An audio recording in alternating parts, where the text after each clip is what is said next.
تو ایک جیسا کام میں کریں کہہ رہا ہوں، میں تو واقعی میں تھا، اور میرے پاس تو ساری چیزیں ہیں، میں نے کہ کنز ایمان میرے پاس تھا، سب کچھ تھے. میں برہان پور ایم پی کا رہنے والا ہوں، اور ہم لوگ خاندانی بریلی حضرات تھے. میں انشاءاللہ آپ دلیل پیش کیجئے. پہلے تو یہ اگر آپ LADs تھے تو آپ کو تو معلوم ہونا چاہیے کہ مسلم بریلی حضرات کا عقیدہ ہے اللہ کے نور، کہ اللہ کے نبی اللہ کے نور میں سے پیدا کیے گئے. جیسا آپ بول رہے ہیں نا حضرت، اگر آپ چاہیں گے تو میں آپ سے سیریز میں بات کرنے تیار ہوں، لیکن کچھ شرطوں کے ساتھ، کہ جیسے آپ ایک دم ٹھنڈے نہیں، دماغ. دیکھو ایک بات سنو، اگر اصلاح کرنا چاہتے ہو تو پھر کوئی شرط نہیں، آپ قرآن اور حدیث سے دلیل پیش کیجئے. بالکل بس بالکل اب بالکل اس میں شرطیں کیا لگانی بالکل ہے؟ صحیح بات ہے. اگر آپ شرطیں نہیں کہ ہم کو منازعہ شرطیں تو کرنا نہیں ہم کو. نہیں مناظرہ تو نہیں کرنا ہے ہم کو صرف اصلاحی گفتگو کرنی. دیکھیے میں ہاں، تو چاہتا پھر ہوں اس میں کیا شرط ہے؟ شرط یہ ہونی چاہیے کہ بھی قرآن اور حدیث کی بات ہو، بس اور کچھ بالکل نہیں، دلیل میں یہ چیز ہونی چاہیے. بالکل بالکل دونوں کے ماخذ یہ ہوں گے. اور دوسری چیز یہ ہے کہ حضرت یہ ہے کہ آپ غصہ نہیں ہوں گے اور آپ کسی کو تبرہ نہیں کریں گے. نہیں بنا آپ نے دیکھا کیا مجھ کو غصہ ہوتے ہوئے؟ کس نے؟ میں نے تو نہیں دیکھا. تبھی تو میں نے آپ کو اطمینان سے کال لگایا ہے. میں چاہتا ہوں آپ سے بات کرنا، اور میں چاہتا ہوں کر کے آپ سے ایسی بات کی جائے کہ جس کے بعد ہے نا آپ کے بھی دل میں کوئی بغض نہ رہے، میرے بھی دل میں کوئی بغض نہیں رہے، اور ہم اچھی ہنسی خوشی ایک کال کو اینڈ کریں. ہنسی خوشی ہمارا کال جو ہے ختم ہو. ہاں بھائی، دونوں نے اپنے اپنے باتیں رکھ لی آگے، جو بھی ہے جیسا بھی ہے اٹس اوکے. جو مطمئن ہوگا نہیں ہوگا اس سے کوئی لینا دینا نہیں، اٹس اوکے. سمجھے ایسا بات.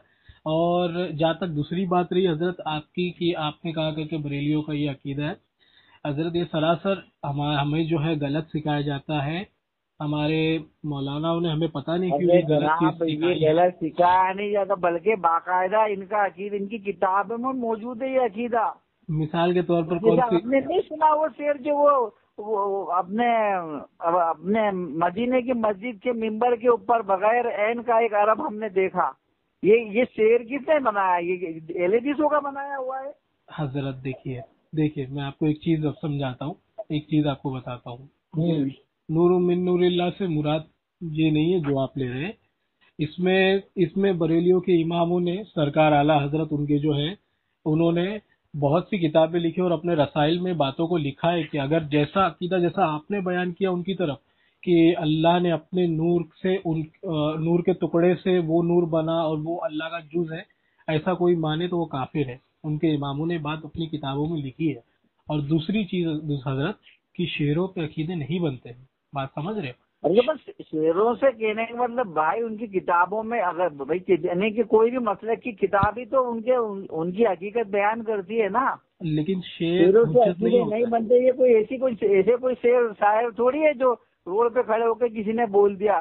یہ تو باقاعدہ یعنی کہ عقیدے پہ شعر لکھے گئے ہیں اور اس کو کتابوں میں درج کیا گیا ہے. دیکھیے کیسا ہے حضرت، میں آپ کو بتاتا ہوں کہ شعر جو ہوتے ہیں نا یہ اصل پر مبنی نہیں ہوتے. یعنی شعر میں نا کہاوتیں، مثالیں اور ایک فلسفانہ انداز استعمال کیا جاتا ہے جس کی وجہ سے تعبیر بنتی ہے. سمجھ رہے میری اچھا بات؟ میں کیا کہہ رہا ہوں، ایک منٹ، آپ کوئی ایسی معتبر کتاب کا حوالہ دیجیے احمد رضا خان صاحب کی، اسکین بھیجیے کہ جس میں انہوں نے لکھا ہوگا کہ بھئی بالکل جو ایسا عقیدہ رکھے کہ اللہ کے نبی اللہ کے نور میں سے وہ کافر ہے. تو چلو میں دیکھتا ہوں اس کو کیا ہے اس کی حقیقت. جی بالکل، میں بھیج دوں گا. انہوں نے اپنے رسالے شریف میں لکھا ہوا ہے بات کہ جو اچھا چلو ٹھیک ہے. چلو احمد رضا خان نے اگر لکھا بھی ہے تو اس کے علاوہ بھی تو یعنی کہ خالی ایسا تو ہے نہیں کہ بھئی وہ اکیلے ہی کوئی اہل سنت والجماعت جیسا اپنے آپ کو منسوخ کرتے ہیں تو ان کے علاوہ کوئی علماء نہیں ہیں جنہوں نے اس عقیدے کو پیش نہیں کیا ہو. اسے ضروری تو ہے نہیں نا کہ بھئی وہ کہ ان کے علاوہ کسی نے اس عقیدے کو مانا ہی نہیں ہے. دیکھیے ایسا ہوتا ہے نا حضرت، یہ سیم سوال ہے نا جتنے آپ نے مجھ سے پوچھے نا، میں جھوٹ نہیں بول رہا ہوں، مذاق کے علاوہ بول رہا ہوں. میں نا جب ہے نا 2004 میں میں ادھر شفٹ ہوا تھا، جبھی اندھیری میں جب میرا گھر آیا تھا تو میں نے 2004 میں ایک مولانا تھے، سنیوں کے مولانا تھے، وہ ان سے میں ٹکرایا تھا. ٹھیک ہے. اور جب میں وہاں بھی غیر مقلد بھی تھا اور تقریباً میں تو کافی آپ سے زیادہ جانکار تھا، ایسا بھی یعنی نہیں کہ ہے. آپ یعنی کہ کہنے میں خاندانی ہیں کہ آپ غیر مقلد سے خاندانی؟ ہاں بالکل، میرے ماں باپ میں اور تو تینوں سارے سب نے توبہ کر لی؟ سب نے الحمدللہ. وہ امام کے دلائل اتنے مضبوط تھے کہ ہم ان کے دلائل نہیں کاٹ پائے. اب وہ دلائل میں آپ کو بتاتا ہوں اگر آپ کاٹ پائیں گے تو ویل اینڈ گڈ، آپ میرے لیے ایک نئی حجت ہو جائے گی، میرے لیے ایک نیا بات سامنے آ جائے گی۔ آپ پہلے تو میرے کو وہ اسکین بھیجیے، پھر اس کے بعد میں پھر اپنے نور و بصر پہ بات کرتے ہیں انشاءاللہ۔ انشاءاللہ دیکھیے وہ اسکین تو میں بھیج دوں گا آپ کو، وہ کوئی پرابلم نہیں۔ وہ اسکین کیا میرے پاس وہ کتابیں ہیں، وہ کتابیں میں دیکھا بھی ہوں، وہ اسکین میرے پاس مارک بھی ہے، وہ حضرت نے جیسا مجھے بھیجے تھے ویسا ہی میں آپ کو بھیج دیتا ہوں۔ اچھا ایک چیز یہ بھی ہے کہ ایسا احمد خان کی بہت سی باتیں ایسی بھی ہے جو ان کی مختلف کتابوں میں مختلف باتیں ہیں، متضاد باتیں بھی ہیں ان کے پاس۔ ایسا نہیں ہے کہ بھائی چلو انہوں نے ایک چیز کو کسی کتاب میں لکھ دیا تو وہ فائنل ہو گیا، ایسا بھی نہیں ہے، کیونکہ بہت سی کتابوں کو کیا کسی میں کچھ ہے کسی میں کچھ ہے، ایسا بھی ہو سکتا ہے۔ میں نے بہت سی چیزوں کو دیکھا ہوں ایسا، جیسا کہ اب یہ اپنے 12 ربیع الاول کے تعلق سے انہوں نے کافی ان کے خود کے متضاد بیان ہیں، بہت سی کتابوں میں انہوں نے 9 کو، کسی کو میں 8 کو، کسی میں 12 کو انہوں نے ترجیح دی ہے۔ وہ میں بتاتا ہوں وہ کیسا ہے کہ 12 ربیع الاول کا نا وہ فتاوی، یہ بھی سوال میں نے پوچھا تھا حضرت۔ نہیں وہ تو میں خالی تم کو بتا رہا ہوں، ابھی اس سے بات نہیں کرنی اپنے کو، میں تو خالی بتا رہا ہوں کہ مختلف، جیسے کہ انہوں نے بہت سی کتابوں میں مختلف باتیں ملتی ہیں ان کی۔ دیکھیے کیسا ہے میں سمجھاتا ہوں آپ کو، جو مختلف باتیں ملتی ہے، اگر ایک بات کے خلاف اگر دوسری بات ملے گی تو آپ مجھے بتائیے گا ضرور، میں ضرور وہ بات کو دیکھوں گا۔ ایسا نہیں کہ وہ بات کو نظر انداز کر دیا جائے گا، وہ بات کو دیکھوں گا۔ اور جو بات رہی 12 ربیع الاول کے تعلق سے، تو اس میں فتاوی رضویہ میں امام سرکار اعلیٰ حضرت ان کے جو ہے انہوں نے بہت سے اماموں کے قول نقل کیے ہیں، تو اس کے بعد نیچے اپنا قول بیان کیا ہے کہ میں کہتا ہوں کہ راجے قول یہ ہے اور سچا قول یہ ہے کہ 12 ربیع الاول حضور کی ولادت ہے۔ تو اس میں جو پہلے کے قول آپ کو جو دکھائے جاتے ہیں کہ یہ دیکھیے اس میں 8 تاریخ جو ہے، اس میں 10 تاریخ جو ہے، اس میں 3 تاریخ جو ہے، فلا فلا فلا، یہ دوسرے اماموں کے، سب اماموں کا قول نقل کیا ہوا ہے فتاوی رضویہ شریف میں، سمجھے۔ اور دوسری بات یہ کہ نور کے تعلق سے اگر آپ ان کے امام کا، اگر وہ امام کا اگر آپ مختلف قول اگر مجھے بتائیں گے تو ضرور میں مانوں گا کہ انہوں نے اس عقیدے کو اختیار کیا ہوگا کہ اللہ کے نور سے بنائے گئے۔ ہاں وہ اس عقیدے کو مانتے ہو، کیا مانتے معلوم ہے، میں آپ کو بتاتا ایک دم کلیئر۔ ان کا عقیدہ یہ ہے کہ اللہ تعالیٰ نے اپنے نور سے حضور علیہ الصلوۃ والسلام کے نور کو بنایا، اس طریقے سے جس طریقے سے اللہ تعالیٰ نے اپنے نور سے آدم علیہ الصلوۃ والسلام کو بنایا، آدم علیہ الصلوۃ والسلام کو مٹی سے بنایا، ایسا ہی جیسے تکلیف فرمائی۔ آدم علیہ السلام کو اللہ نے اپنے نور سے کہاں بنایا؟ اپنے اپنے نور یعنی نور کامل سے، یعنی اپنے نور معجزات سے اللہ تعالیٰ نے اپنی بات سنیے، ایک منٹ سنیے، میری بات سن لیجیے۔ یہ اللہ سبحانہ تعالیٰ تو خالق ہے، کہنے کا مطلب عدم سے جو چیزیں نہیں تھی اس کو اس نے وجود بخشا ہے، برابر۔ تو اللہ میری بات تو پہلے سن لیجیے آپ۔ نہیں، اللہ سبحانہ تعالیٰ کو کوئی چیز پیدا کرنے کے لیے کوئی مٹیریل کی ضرورت نہیں، جیسا کہ میں درزی ہوں تو میرے کو شرٹ سینے کے لیے کپڑے کی کوئی بڑائی ہے تو اس کو لکڑی کی، کوئی لوہار ہے تو اس کو لوہے کی۔ تو اللہ سبحانہ تعالیٰ کو مخلوقات پیدا کرنے کے لیے پہلے کوئی مادے کی یا کوئی مٹیریل کی ضرورت تو ہے ہی نہیں۔ تو اس نے کہ ایسا تو یہ بتاتے ہیں کہ پہلے اپنے نور کو پیدا کیا، پھر بعد میں اس کے 4 حصے کیے، تمام چیزیں۔ تو بالکل یہ تو کتاب و سنت سے ثابت ہی نہیں ہے جناب۔ نہیں، یہ جو ہے کہ نور سے پیدا کیا، اس کے 4 ٹکڑے کیے، یہ بہت سی کتاب و سنت سے ثابت ہے۔ اور دوسری چیز آپ تحقیق تو کیجیے، آپ بالکل بالکل کریں گے نا، بالکل کریں گے نا۔ امام جلال الدین سیوطی رحمۃ اللہ تعالیٰ نے لکھا ہے الخصائص الکبریٰ میں، اور بہت سے اماموں کو قول نقل کیا۔ چلو ٹھیک ہے، جب آگے بات آئے گی اس پر تو انشاءاللہ۔ چلیے ٹھیک ہے، اس پہ جو آگے بات آئے گی فی الحال دیجیے۔ اور میں آپ کو ہے نا، میری بات سنیے، احمد رضا خان صاحب نے جو 8 تاریخ کو جو ترجیح دی ہے، میں انشاءاللہ اس کا اسکین آپ کو بھیجتا ہوں۔ ٹھیک ہے، تو آپ ان کا قول بتائیں گے نا، دوسرے امام کا قول نہیں بتائیں گے آپ؟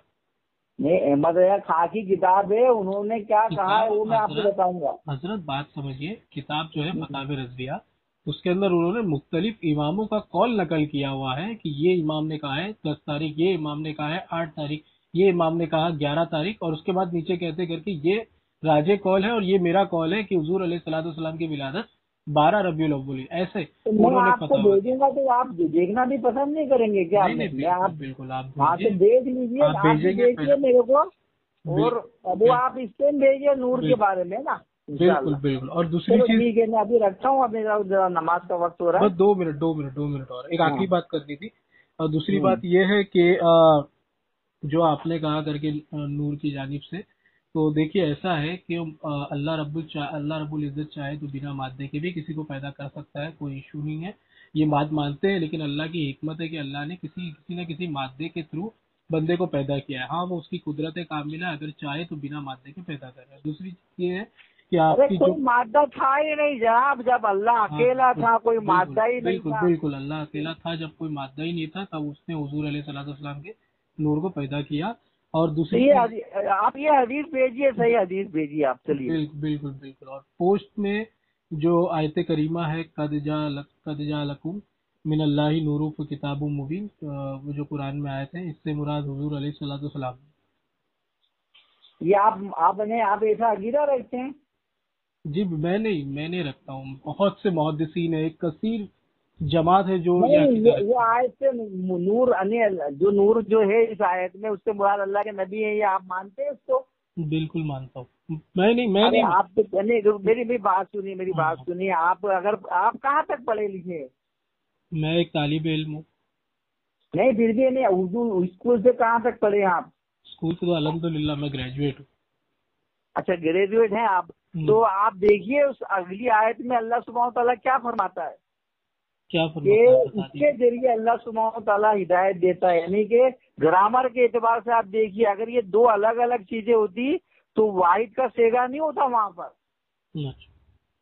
وہاں پر اگلی آیت میں جو 15 کے بعد 16ویں آیت ہے غالباً سورہ مائدہ کی، اس میں اللہ فرماتا ہے کہ اس کے ذریعے اللہ ہدایت دیتا ہے. دیکھیے ایسا تو ہے، یہاں تو اسی بات کا اللہ نے خود رد کر دیا کہ یہ دو الگ الگ چیزیں نہیں ہیں، یہ ایک ہی چیز ہے. قرآن کے بارے میں ہی نور کہا گیا ہے. دیکھیے حضرت، جو قرآن کریم ہے اس کو ہمیں جو ہے محدثین اور فقہا سے سمجھنا ہے زیادہ. دیکھیے پھر یہ تو وہ بات ہوا آ گئی، تو تفسیر پھر آپ بھی مودی سے میری بات کرائیے نا، پھر آپ کائے کو کر رہے ہیں بات؟ نہیں حضرت، یہ تو غلط جب بات بھی ہے. میں کوئی بات پیش کروں گا بات آپ یہی بات لائیں گے، تو آپ میرے سے بات کر رہے ہیں تو پھر آپ کو میرے سے بات کرنی پڑے گی، پھر کسی تو کو بیچ حضرت میں نہیں لانے کی ضرورت ہے. آپ کی جو تفسیر ہے یہ تفسیر بالرائے ہے. یہ میں کیا کہہ رہا ہوں، رائے نہیں، وہاں ترجمے سے بات ثابت ہو رہی ہے. میرے تفسیر کی کیا بات کر رہا ہوں میں؟ نہیں، اللہ فرما رہا ہے کہ اس کے ذریعے تو دو چیزیں ہوتی ہے، تو کیا اس کے لیے یہ واحد کا سیگا لایا جاتا ہے کیا؟ یہ تفسیر جو ہے بعض اماموں نے کی ہے، لیکن چلیے ٹھیک ہے، میں جانے دیجیے، آپ بات نہیں کر پائیں گے مجھ سے. چلو ٹھیک ہے، میں بات کرنے کے لیے تیار ہوں حضرت. تعلیم سلام آ گئے. بات کرنے کے لیے بالکل تیار ہوں آپ سے. ہلو، السلام علیکم. کون؟ جی طالب بھائی ہیں؟ کون؟ ساجد بات کر رہا ہوں. وہ ابھی ابو نماز پڑھ رہے. اچھا نماز پڑھ رہے ابھی تک؟ ہاں ٹھیک ہے، چل کوئی بات.